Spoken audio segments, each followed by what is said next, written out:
preparing.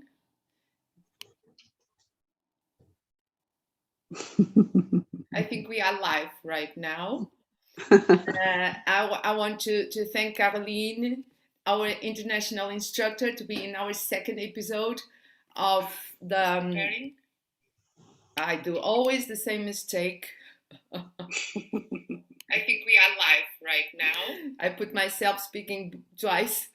So welcome to the Academy's Expresso. We are here sharing our coffee. My coffee today is with a smile for you, Caroline, and for all of you that are there watching us.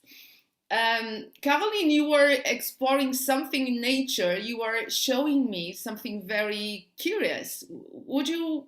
Yes. Yes. What is the name for it? What is it? Can you explain us? C'est un chou in French, cabbage. Cabbage. And it's a very nice one because it's like fractals, you know. Oh yes, it has the same format all over and all over again. Yes. Inside and inside like a Russian doll, right? Yes. Yes. It's so beautiful and just simple at the same time, like we are, you know. Yes. We are all complex. The human body is very complex, and sometimes it's very simple. In fact, because we are in this unity, and that's reminds me that we are like that, you know. Our DNA, it's a code, right? It's a code within a code within a code, right? That will explain that's how creation works when we are an egg and we split in two and then in four and then infinitely. So the code is inside the code that's inside the code. And that reminds me the fractals, right? Like as you said, because we as sentient beings, as cosmic beings, as quantum beings, as physical beings also, we are fractals. Do you have an explanation for fractals? It's difficult to explain. Like we are light, we are fractals, we have the ability to move beyond dimensions, like we are on the fringes, so we can explore different states of consciousness because we are fractals, because we follow that pattern. Do you have any other way to explain it? Because I love these things, but it's really difficult to express them. I don't know if I want to explain it. Just for me, it's contemplate it. It's more important than to know with my brain, because when I'm just staying with this in front of me, it reminds me inside, like a mirror, you know, what I am, and this all that what I want to share. That contemplation is the more important things, I think, today, to realize that we are nature, and the beautiful in our work, reconnective healing work, is that everyone come back to this true nature, and that's a way. That's a way to, yes, contemplation, and the feeling that mirroring gives us, it's more rich than any explanation that we can give by words, of course. Yes. And that is the experience of reconnective healing, right? When you do a session, you don't intellectualize, you don't use our mind. We don't use our mind even to facilitate it.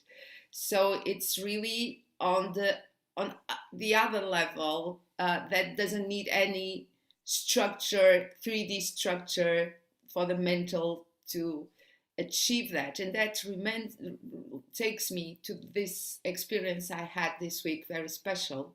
Yes. Where I facilitated a session to a mother that lost her son that was very ill, and she was very hungry. She was very angry, and the anger, the revolt inside of her was really, really hard for her to cope. And of course, she cried during the session. It was like a liberation of the pain that she was feeling.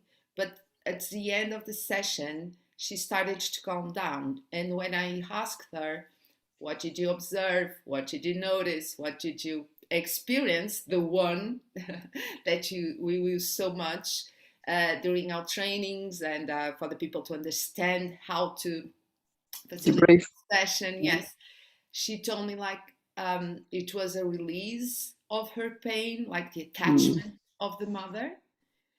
But she Yeah. was smiling, and she said, "I'm feeling a calm sadness, but somehow I feel his presence, and I feel he's okay, like the union Yeah. that you cannot explain with words again, right? Yeah. You can only feel and contemplate and share maybe with others, but not with words."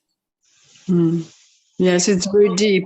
Yes, it's very deep, and we use so much the words for nothing sometimes, really often, and sometimes we use words to explain things that there are no words, in fact. So I think we have to learn to accept to have no words and just see, receive, um, accept accept what it is, and in deep being with ourselves.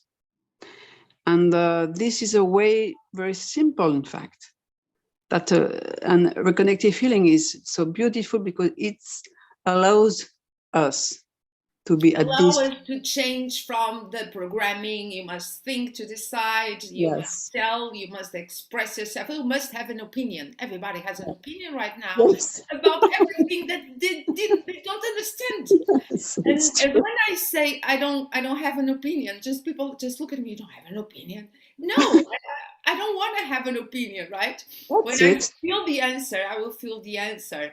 And now it's people are very opinionative. They must have about that. I have an opinion about everything.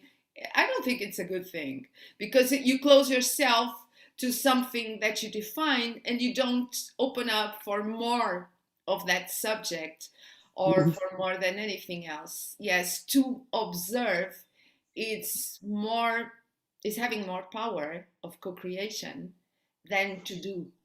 And Yes. connective healing shows us, like, if you don't feel like you have to do anything, don't do it. Just stop. Yeah. That, you know, then the thought voice, the programmed voice, you are not doing anything, you are procrastinating. No, you are integrating things that you cannot see or touch, but you can feel.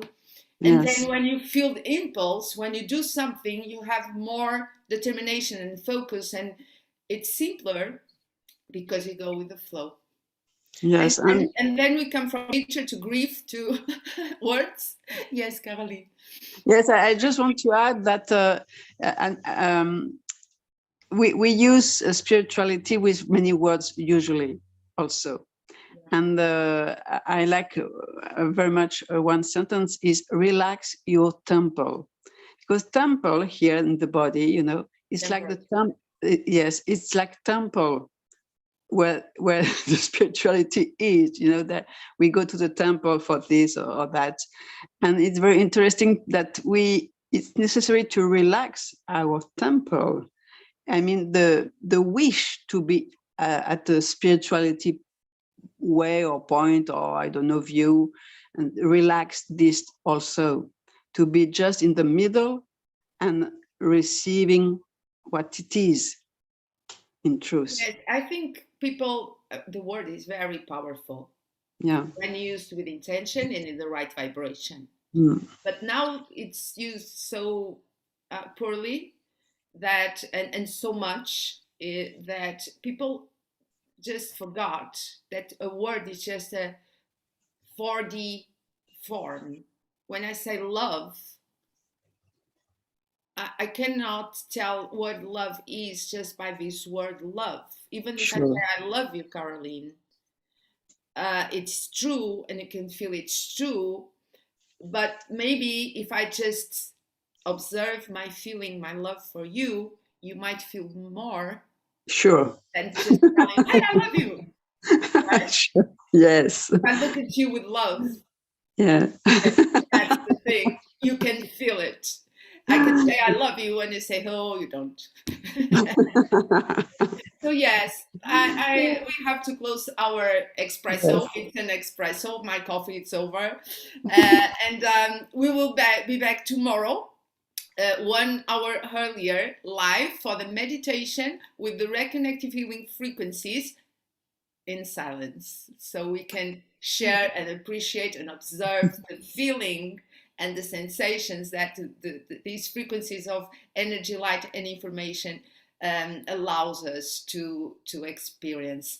I want to also remind you that our one experiences are happening in Bogota, Mexico, Belgrade, and many other places. You have now discounts in our website, reconnectiveacademy.com, and please share with us your experiences with reconnective healing. We might share this here with others. Caroline, thank you. Thank you, Cristina. Thank you. And thank you, everybody there on Facebook and YouTube. See you. Well, see you.